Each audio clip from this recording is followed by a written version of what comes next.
AI की दुनिया में ना हर रोज कुछ नया हो रहा है और आज हम देखने वाले हैं तीन सबसे बड़े नामों के बीच एक जबरदस्त टक्कर, चैट जीपीटी, क्लॉड और जेमिनाई। चलिए देखते हैं कि 2026 के इस महामुकाबले में कौन किससे आगे है। तो सबसे बड़ा सवाल तो यही है कि अपने काम के लिए अपनी ज़रूरत के हिसाब से इन तीनों में से कौन सा एआई सबसे बेस्ट है। चलिए इसी सवाल का जवाब ढूंढते हैं। देखिए, अब वो ज़माना गया जब चैटबॉट सिर्फ हमारे सवालों के जवाब देते थे।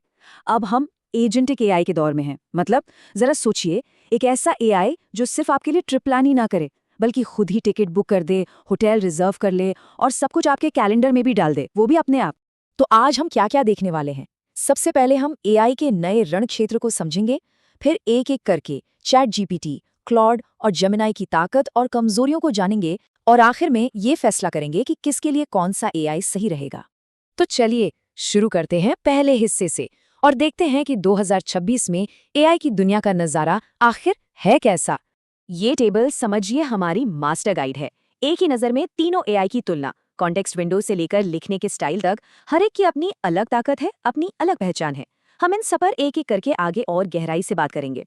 तो शुरुआत करते हैं उस नाम से जिसने कह सकते हैं ये पूरी क्रांति शुरू की, ओपन एआई का power house chat GPT. GPT 5.2 के आने के बाद चैट जीपीटी अब सिर्फ एक चैटबॉट नहीं रह गया है।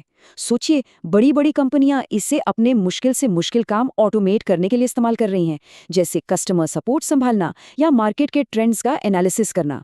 चैट जीपीटी की सबसे बड़ी ताकत है इसका इकोसिस्टम, मतलब इसके साथ काम करने वाले टूल्स और एप्स की भरमार है। लेकिन हाँ, एक कमी भी है, ये कभी कभी ऐसी बातें गढ़ देता है जो सच नहीं है और इतने कॉन्फिडेंस से बताता है कि यकीन करना मुश्किल हो जाता है। इसी को एआई हैलुसिनेशन भी कहते हैं। अब आते हैं एंथ्रोपिक के क्लॉड पर, जो राइटर्स और डेवलपर्स का कह सकते हैं नया फेवरेट बनता जा रहा है। अगर ऐसा कुछ लिखवाना है जिसे पढ़कर कोई ये ना कह सके कि ये एआई ने लिखा है, तो क्लॉड सबसे बेस्ट चॉइस है। ये लिखने के अंदाज को, उसकी नज़ाकत को चैट जीपीटी से कहीं बेहतर पकड़ता है। कोडिंग में भी ये कमाल का है, लेकिन इसकी एक दिक्कत है, इसके सेफ्टी रूल्स इतने सख्त हैं कि ये कभी-कभी बिल्कुल नॉर्मल चीज़ों के लिए भी मना कर देता है। जैसे मान लीजिए आप एक कहानी में लड़ाई का सीन लिखवा रहे हैं, तो हो सकता है ये मना कर दे क्योंकि उसे ये हानिकारक लग सकता है। और आखिर में है गूगल का जेमिनाई, जो इस पूरे खेल को ही एक अलग लेवल पर ले जा रहा है। जेमिनाई सिर्फ एक चैट विंडो नहीं है, बिल्कुल नहीं। ये तो समझिए आपके सारे गूगल ऐप से, ड्राइव, डॉक्स, जीमेल, सबसे सीधे सीधे जुड़ा हुआ है। ये एक तरह से आपके पूरे डिजिटल वर्ल्ड का कमांड सेंटर बन गया है। तो जेमिनाई क्या कर सकता है? भाई, ये बहुत सारा डेटा एक साथ प्रोसेस कर सकता है, इंटरनेट से लाइव जानकारी उठा सकता है, लेकिन इसकी एक कमी ये है कि ये अक्सर पहले से मौजूद जानकारी को समराइज करने पर ज्यादा फोकस करता है, बजाय इसके कि कुछ एकदम नया, कुछ हटकर बनाए।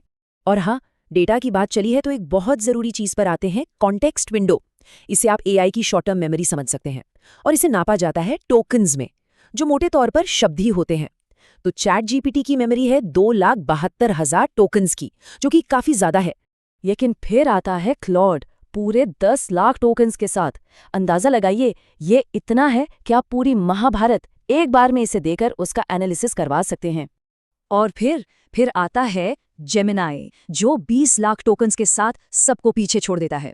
ये तो ऐसा है जैसे आप पूरी की पूरी फिल्म लाइब्रेरी को एक साथ प्रोसेस कर रहे हों या किसी कंपनी की सालों की फाइनेंशियल रिपोर्ट्स को एक झटके में समझ रहे हों। कमाल है।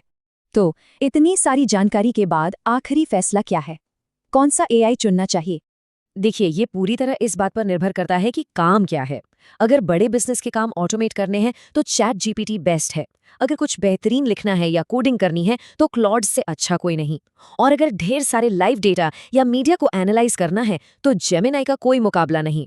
तो आज तो ये तीन बड़े खिलाड़ी हैं, लेकिन जिस रफ्तार से टेक्नोलॉजी बदल रही है, सवाल ये है कि कल इस रेस में चौथा कौन होगा और क्या वो आकर एआई की दुनिया को एक बार फिर से पूरी तरह बदल देगा।